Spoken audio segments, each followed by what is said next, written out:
এই শিরকি গান গাওয়ার কারণে ওই ভণ্ড তাইরিকে 24 ঘন্টার মধ্যে গ্রেফতার করে দৃষ্টান্তমূলক শাস্তি দেওয়া হতো। এগুলো জিকিরের ট্রেনিং দেয় বাংলাদেশের প্রধান ভণ্ড মুফতি গিয়াসউদ্দিন তাহেরি। এ কথা কর না কে? আমার তো মনে বলেন নামের আগে থেকে মৌলানার মুফতিকে কেটে দেওয়া দরকার। আর জিকির কি?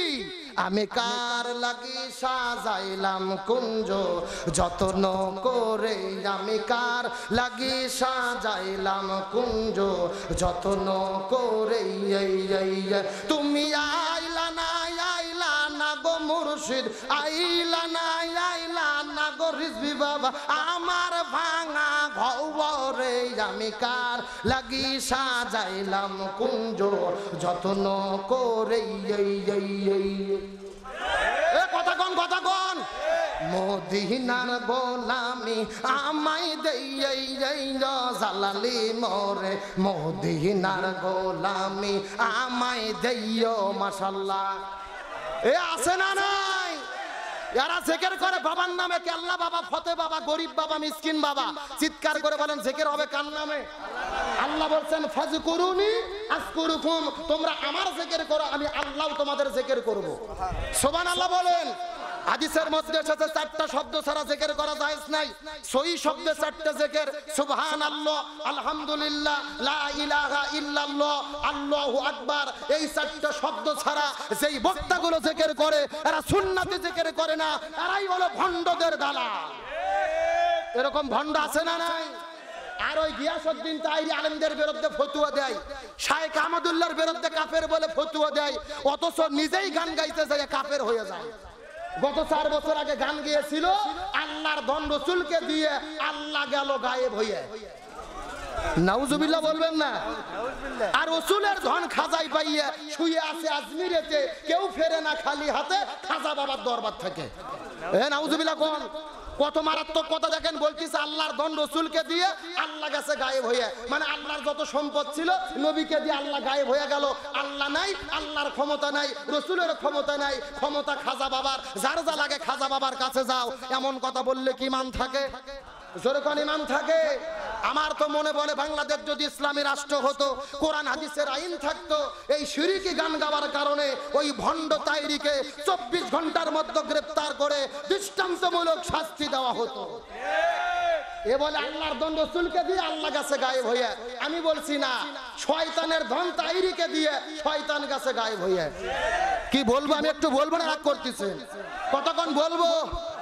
শয়তানের ধন তাহিরি রে দিয়া গেলেন শয়তান গায়েব হইয়া, শয়তানের ধন তাগিরি পাইয়া ঘুরতে আসে মাহফিলে, কেউ ফেরে নাই মান নিয়ে ভণ্ড তাহিরির মাহফিল থেকে। আরো জোরে কোন? এই সমস্ত আলেমদের বক্তাদের ওয়াজে গেলে মানুষ ঈমান থাকতে বেশি হবে, এদের মাহফিলে গেলে আরো ঈমান মানুষ হারা হয়ে যাবে।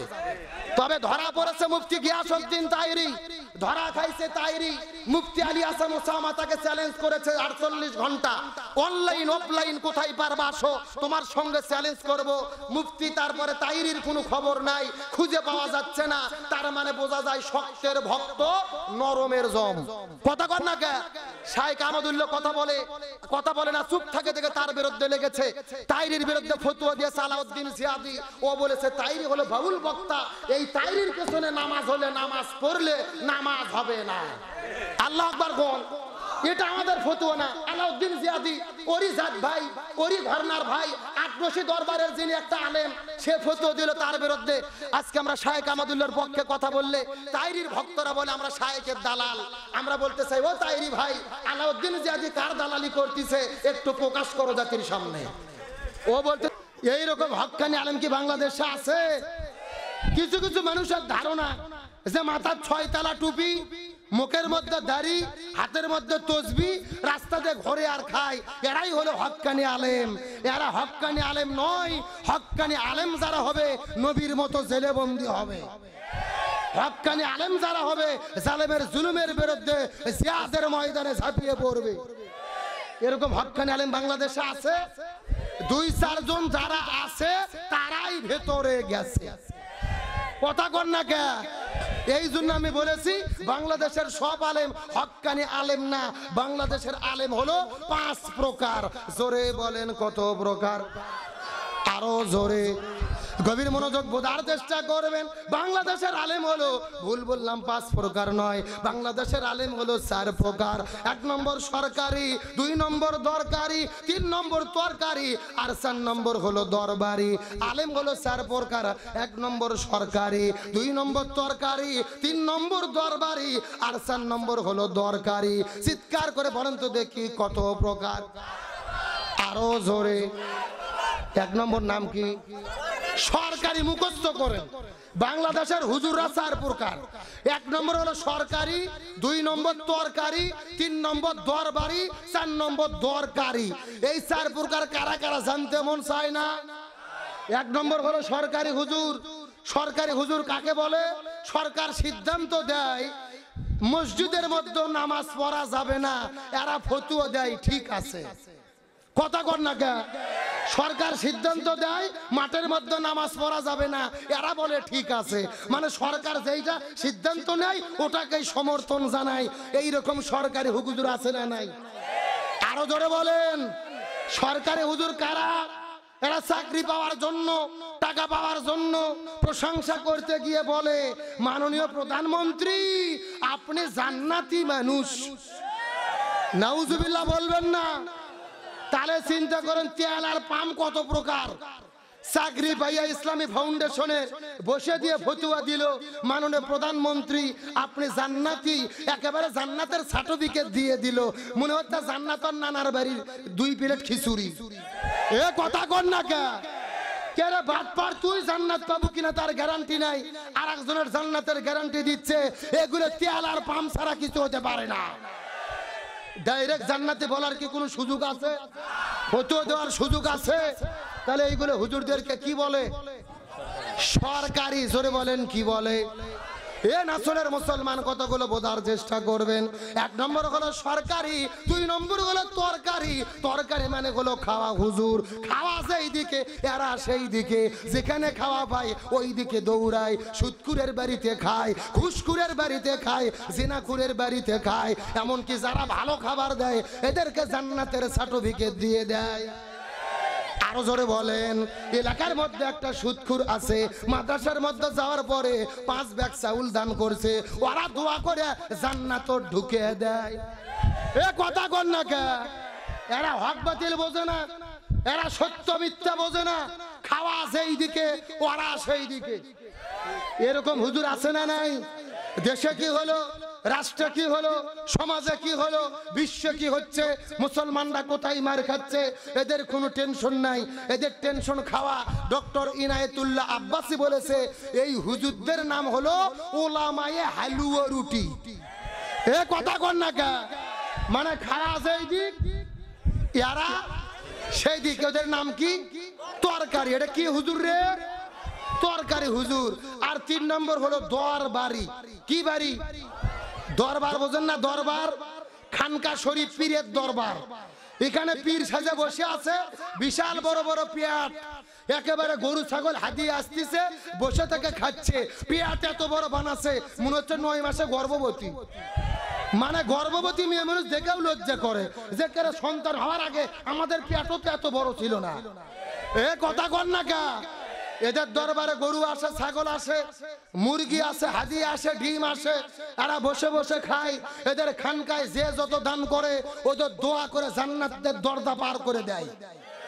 আরো জোরে কোন? তাহলে এইগুলো হুজুর হলো কি? দরবারি। এইরকম দরবার বাংলাদেশে আছে না নাই? আমি কি 2-1টা বলবো? আর যেই রকম দরবার ওই রকম জিকির আছে না নাই?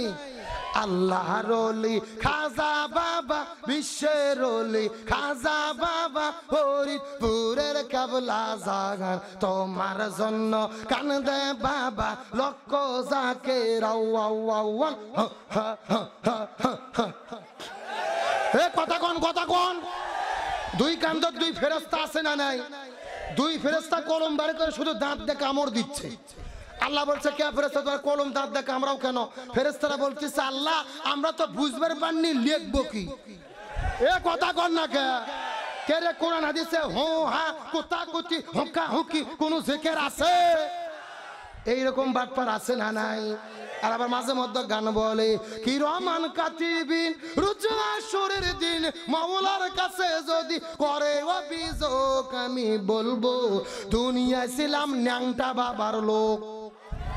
আছে না নাই? একেবারে বাস্তব বলতেছি, গত 4 বছর আগে আমি মাহফিলে গেছি চাঁদপুর জেলা মতলব থানা।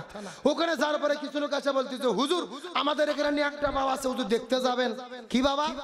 আমি বললাম দেখা তো যায় না, জোর করে নিয়ে গেছে। যাই দেখে বাবার অবস্থা একেবারে পাও থেকে শুরু করে মাথা পর্যন্ত সব ফান সব ফা। কথা কি বুঝেছেন? মানে অফিস আদালত স্টেশন সব বের করা।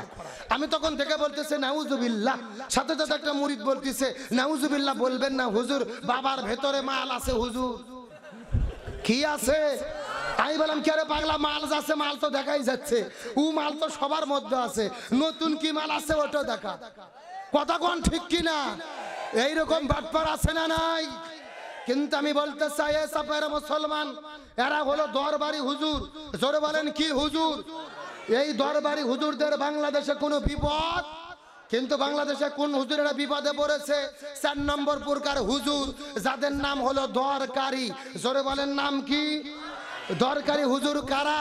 এই জমিনের ভেতরে জালেমের জুলুমের বিরুদ্ধে যারা কথা বলে এরা হলো দরকারি হুজুর। এই বাংলার জমিনে নাস্তিক মুরতাদ বেঈমানদের বিরুদ্ধে যারা কথা বলে এরা হলো দরকারি হুজুর। প্রয়োজনে জিহাদের ময়দানে নেমে আল্লাহর স্লোগান যারা দেয় এরা হলো দরকারি হুজুর। খুব ভালো করে বুঝবেন, সরকারি হুজুর জাহান্নামে যাবে, তরকারি হুজুর জাহান্নামে যাবে, দরবারি হুজুর জাহান্নামে যাবে। একমাত্র হক্কানি আলেম দরকারি হুজুর যারা এরাই জান্নাতে যাবে। সুতরাং আমি বলতে চাই সরকারি হুজুরদের সঙ্গে সম্পর্ক নাই, তরকারি হুজুরদের সঙ্গে সম্পর্ক নাই, দরবারি হুজুরদের সঙ্গে সম্পর্ক নাই। একমাত্র দরকারি হুজুরদের সঙ্গে সম্পর্ক রাখবো। প্রয়োজনে দরকারি হুজুরদের সঙ্গে জীবন দেব, রাজপথে নামবো, জালেমের জুলুমের বিরুদ্ধে কথা বলবো। কারা কারা রাজি আছেন দুটি হাত আল্লাহকে তুলে দেখায়া দেন।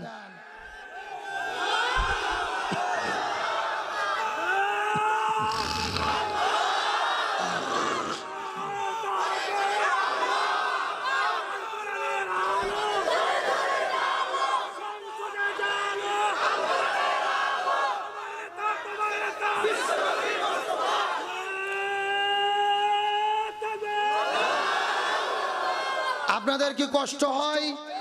মন খারাপ করেন? আলোচনা কি বোঝা যায়? তাহলে বাংলাদেশে দরকারি হুজুর কারা আপনারা কি বুঝতে পেরেছেন? দরকারি হুজুর ছিল কোরআনের পাখি আল্লামা সাইদি, আমাদের থেকে বিদায় নিয়ে চলে গেছে। দরকারি হুজুর হলো আল্লামা মামুনুল হক, ভেতরে বন্দী।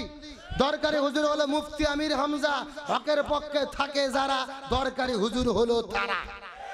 তাহলে বলেন আবু জেলদা কয়টা কাজ করবে? তাফসীরটা ভালো করে বুঝবেন, লাইন মতো ফেরত আসা লাগবে। আবু জেলদা কয়টা কাজ করবে? তার প্রথম নম্বর কাজ হলো কোরআনের হক কথা যারা বলবে এদেরকে কোথায় বন্দী করবে। আরো জোরে বলেন। এসবার মুসলমান গভীর মনোযোগ।